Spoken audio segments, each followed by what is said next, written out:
everyone, I'm Michaela Kathleen, and this is my March reading wrap-up.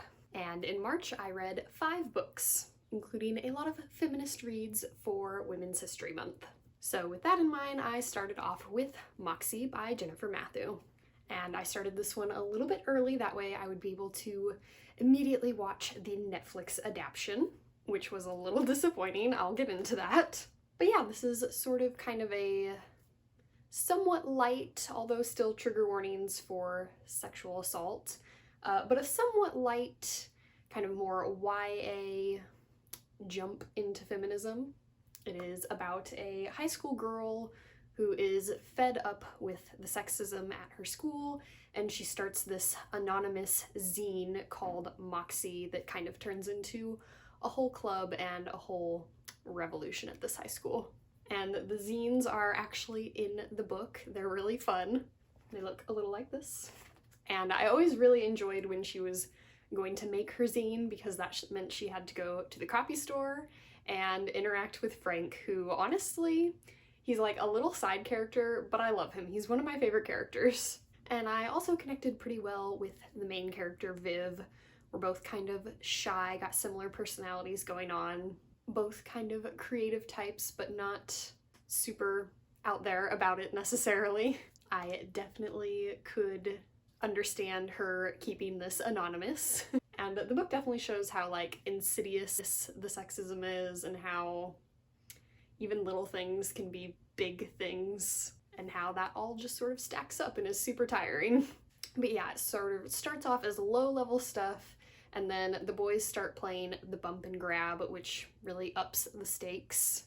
And the book really does try to address a lot of facets of feminism, including inclusivity, and how these things affect some girls much more than they affect other girls. But then it even kind of flips that idea and reveals how even the girls who seem like they're safe from all this stuff actually are not. The most popular, beautiful white girl in school herself is a victim of all of this.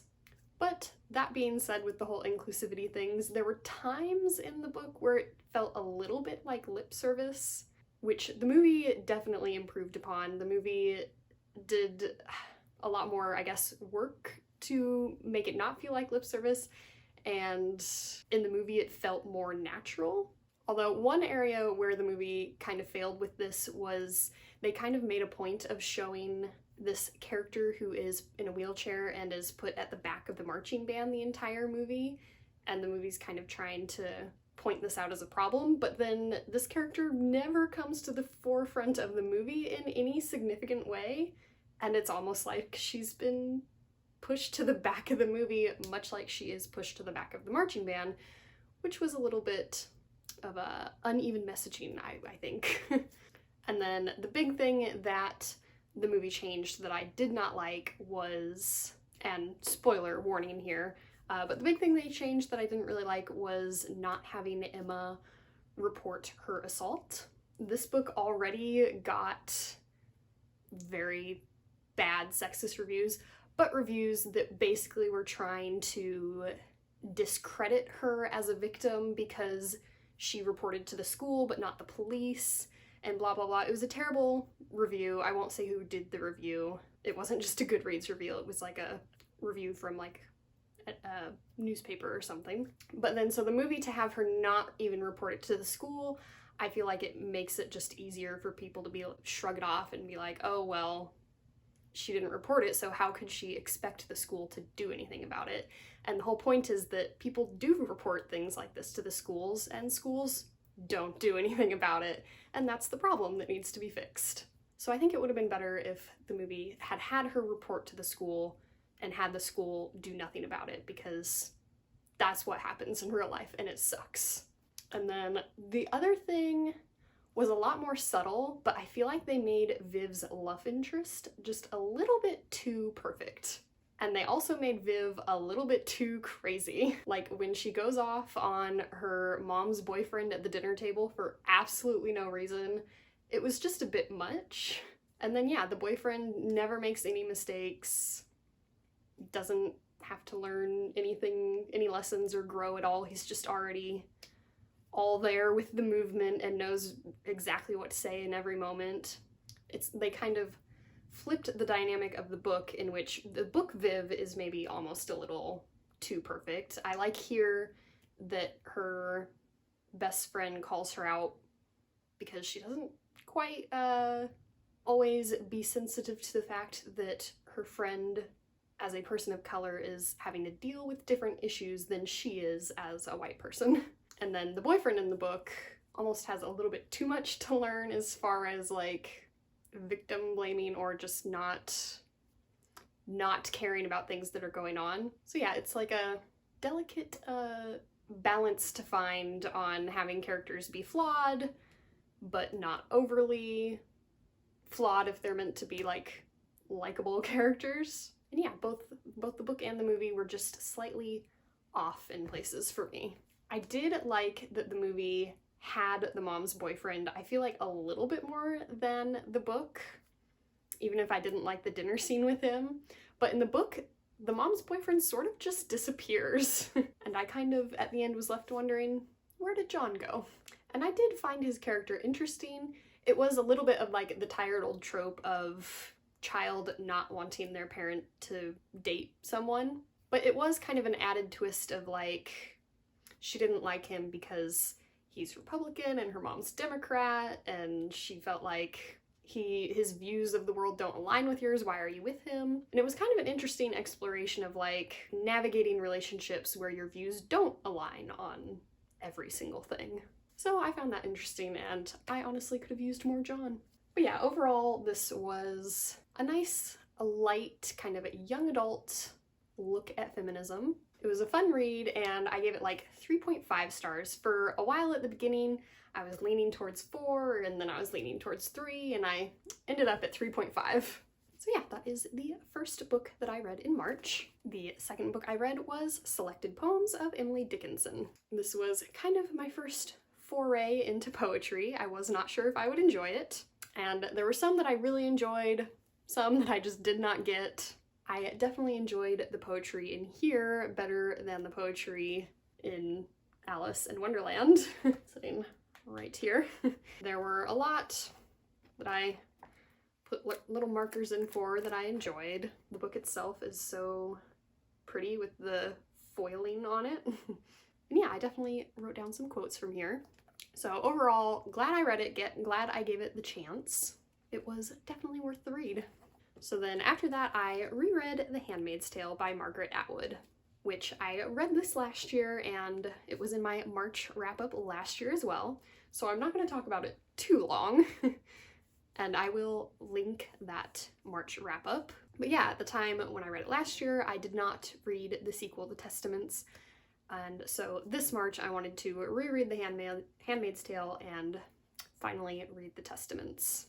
And yeah, just like some short, quick thoughts that stood out as I was reading. Again, don't want to go too deep into it since I've already talked about this one before. But yeah, the first chapter is very short, but it just like so sets the tone for the book. I really enjoy the first chapter. And then a lot of people, maybe not a lot of people, some people don't like the lack of quote marks in this book. There are quote marks in some spots in the book. I haven't really super figured out the thought process or distinction for when there are quotes and when there aren't. I did note that the first time that there are quotes is when she talks to Nick, the driver.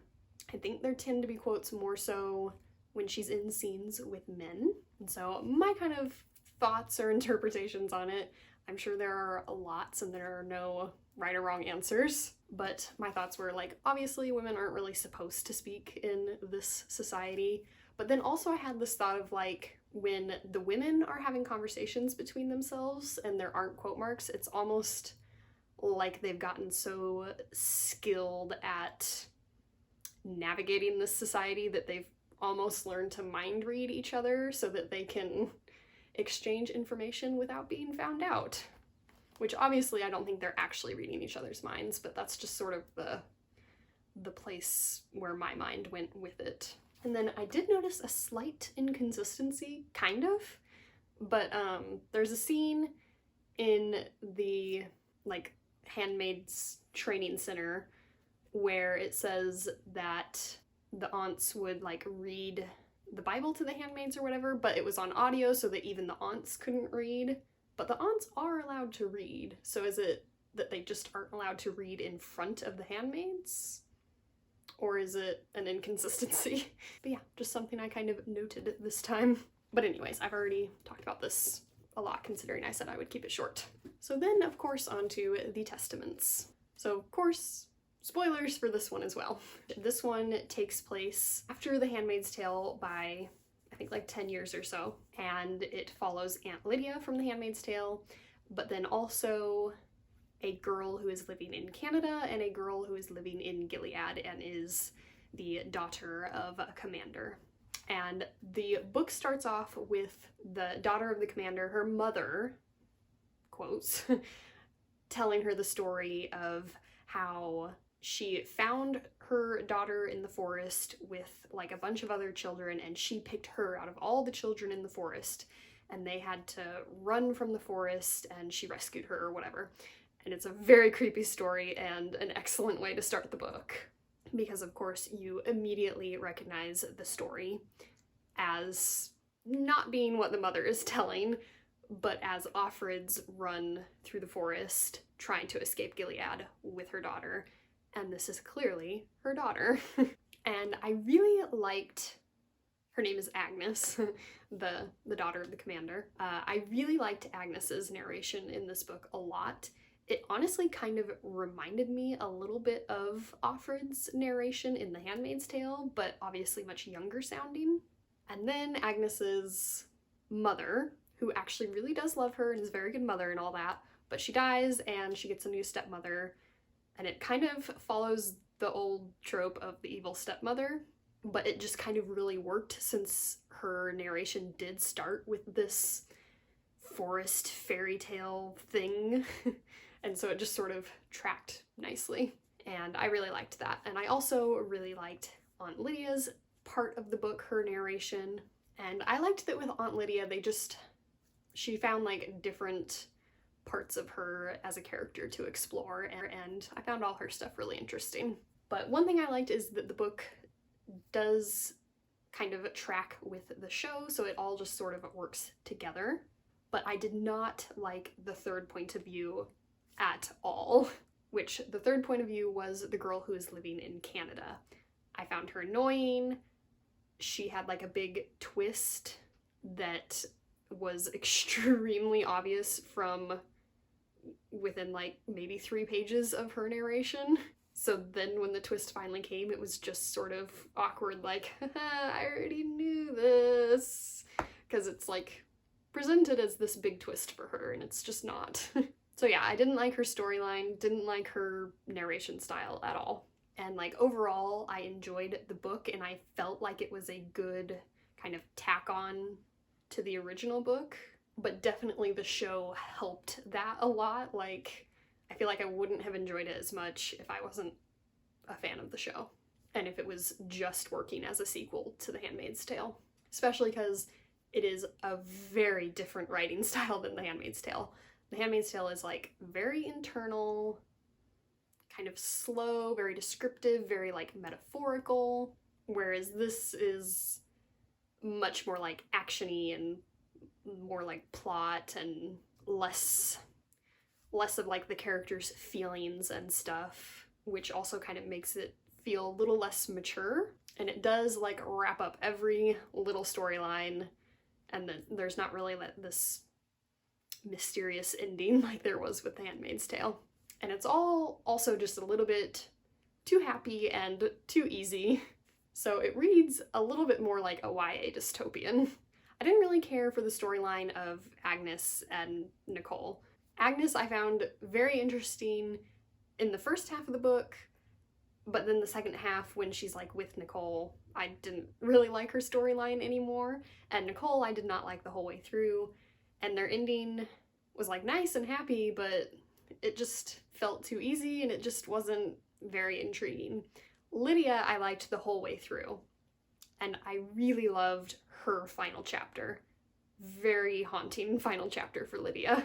And then of course at the very end we had, much like in The Handmaid's Tale, the little symposium like 100 years later or whatever, where people are studying this as a history, which again was interesting, just like it was in The Handmaid's Tale. And I just really appreciate how the guy who is the keynote speaker, it's just made obvious that he hasn't quite learned all the lessons that he should have from this, even though he's literally the keynote speaker, because isn't that just realistic?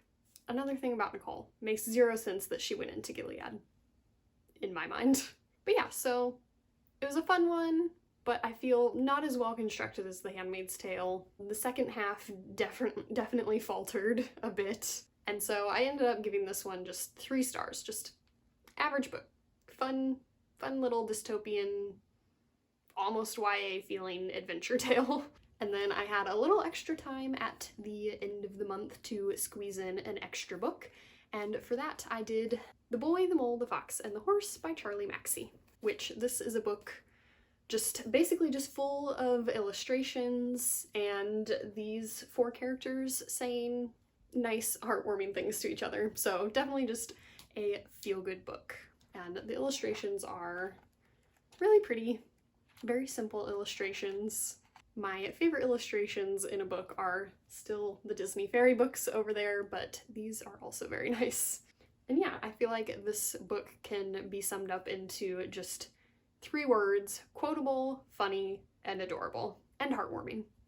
I liked the structure of the book. I liked how the characters sort of met each other one at a time. First we meet the boy meets the mole, the boy and the mole meet the fox, and then they 3 meet the horse, and it's just introduced each character one at a time, which I feel like was nice. And then also it helps it to be able to be read as a story if you want. It's not a lot of plot, obviously, but there are connecting threads that make it so you can see it as a story. But then also, if you just want to flip through and look at random drawings here and there with whatever they say on that page, you can do that too. I feel like the prime way for this book to be read is for a parent to be reading it to a child. Definitely a great book for kids, but also a book that I, as an adult, enjoyed. I don't have kids to read it to, and I enjoyed it.